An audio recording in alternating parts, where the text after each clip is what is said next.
Liverpool scouts have fallen in love with a Brazilian tackling machine. Finding a truly elite midfield that will allow creative players to shine and at the same time make their way through stubborn defenses is one of the hardest parts of the transfer business. But there is one man in Brazil whose mind-blowing performances for Fluminense have caught the attention of top clubs in England, including Liverpool. In fact, he is so good that he just needs a name. Andre is already in an elite category of heroes, but his potential on the football pitch could propel him to even greater superstardom. Liverpool made a much-needed midfield overhaul this summer. They waved goodbye to Fabinho and Jordan Henderson on their way to Saudi Arabia and used their newfound riches to fill in with Dominic Szoboszlai, Alexis Mac Allister and Ryan Gravenberch. That's all well and good, but is there a real replacement for Fabinho among this trio? Unfortunately, there is no one who on his best day can lock down any player in the world, while at the same time picking up the ball in the tightest of spaces and making things work like an old diesel engine. Endo fits that profile, but so far he has yet to show himself. Not yet, but reports suggest that the Reds could sign someone who could fill that void. Andre has all the tools to become the Fabinho regenerator that soccer desperately needs. Born in Ibirataia in the state of Bahia, Andre has been at Fluminense since the age of 12 and has since enjoyed a steady rise through the ranks at one of Brazil's biggest clubs. At just 22 years old, he has already made 158 appearances for Rio de Janeiro's oldest club and has quietly made an impact in the heart of the team with his combative but clean play.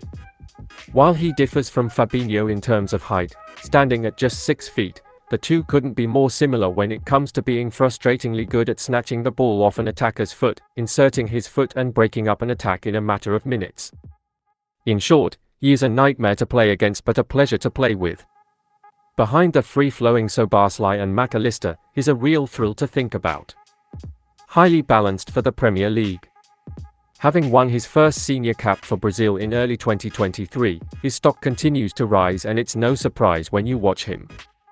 Not only does he have the uncanny ability to read any attacker like a book and force them to hit the ground in frustration, but he also has a natural Brazilian flair for possession, flicking the ball back and forth. What he lacks in height he makes up for in tenacity, undeniable technical ability and, most importantly, an IQ that cannot be taught. 1 hour against a player like Andre is enough to make you want to sell your boots on eBay and never kick a ball again. If the Reds can get a deal done, they could crack the code to the perfect rebuild. Liverpool's possible starting 11 against Toulouse is starting to become clear. Liverpool are in an excellent position with 2 wins in Europa League Group E. A win against Toulouse on Thursday night would put the Reds at least 5 points ahead of the other 3 teams, regardless of what happens when Union Saint-Gilloise host LASK. Jürgen Klopp may therefore opt to pick a relatively strong team in the hope that Liverpool can take a big step towards securing top spot in the group. Although he has given the fringe players a chance in the first 2 games, the squad has remained quite strong. Kevin Kelleher was unfortunately injured in the visit of Union Saint-Gilloise but hopes to return here to give Alisson Becker a night off. In both that game and the Carabao Cup win over Leicester, 3/4 of the back four were Ibrahima Konate, Jarell Quansah, and Kostas Tsimikas, and it wouldn't be surprising to see that trio once again. In these 2 games and against LASK, Klopp used different right backs. Stefan Bajetti, Curtis Jones, and Trent Alexander-Arnold each started. Jones is certain to start here as he is suspended for Sunday's trip to Nottingham Forest, and placing him in the back four will help Liverpool protect their midfield in the cup race.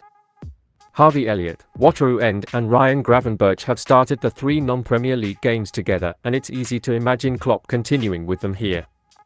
The player most likely to miss out will be Wataru Ende, as he has yet to start consecutive games for Liverpool and is in contention to start his next league game.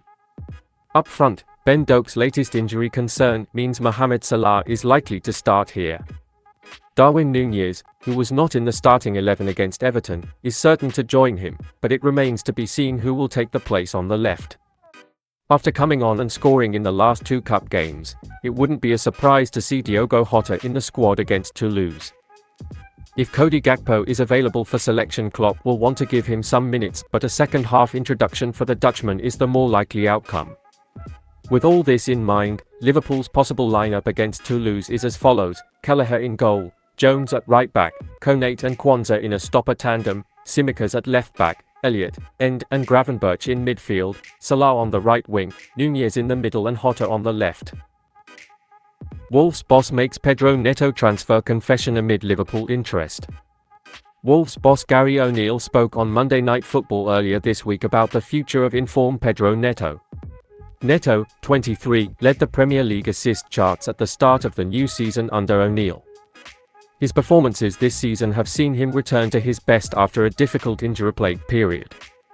His assist to Matheus Cunha in the weekend win over Bournemouth took his tally to 6 assists in 9 games. He also found the net once during that time. There are, of course, links with a move to Liverpool to one day replace Mohamed Salah. Like Salah, he is a crafty, quick and direct left-footed right winger. And he has the profile to move to a bigger club in the future. Journalist Neil Jones said earlier this month that, "I know Netto has fans at Anfield," but speaking to Monday Night Football, O'Neill revealed that the Wolves attacker is currently happy at the club. He's incredibly happy at Wolves, he's enjoying the football he's playing and he's rediscovered his form. He's had a difficult couple of years with some bad injuries and form, and now he's at his best. He's settled in incredibly well at the club, he's happy and we'll try to help him achieve big things while he's here, said the Molineux boss, who was once part of Liverpool's technical team. Netto had his first breakout season behind closed doors in the 2020-2021 season at the age of 20. He qualified for his international debut earlier that season, scoring 5 goals and 6 assists in 31 appearances. However, a horrific knee injury in April 2021 kept him out for nearly 300 days, and it took him some time to adjust to last season before he returned to the form we are seeing now. With Saudi Arabia likely to target Mohamed Salah again when the opportunity presents itself next summer, Netto is certainly a ready-made replacement who has proven himself in the Premier League and can take on the right-wing role. Replacing such a legend will never be easy, but until then, Netto is definitely one to watch. Liverpool interested in £43 million, fast, Champions League defender. Liverpool are reportedly interested in Real Sociedad defender Robin Lenormand, with Manchester United also in the race. The report claims that the Reds are keen on the La Liga and UEFA Champions League stopper, who turns 27 next month. Praised by Spanish manager Manolo Marquez as a fast player, Lenormand has made close to 200 appearances in all competitions for Sociedad since coming through the club's academy in 2018. With Liverpool eyeing the Spanish defender as a potential January signing, there could be a big move for Lenormand in Europe. Indeed, Jürgen Klopp's men are looking to bolster their defence in the winter window, and Lenormand could be the ideal quick fix for Liverpool's current problems. However, with a €50 million release clause, the defender won't be cheap. The defender has been a consistent performer for Sociedad, one of the most interesting teams in Europe and one that continues to rise. For Liverpool, Lenormand could be a wildcard signing in January and could be just what the Reds are missing in the defensive line.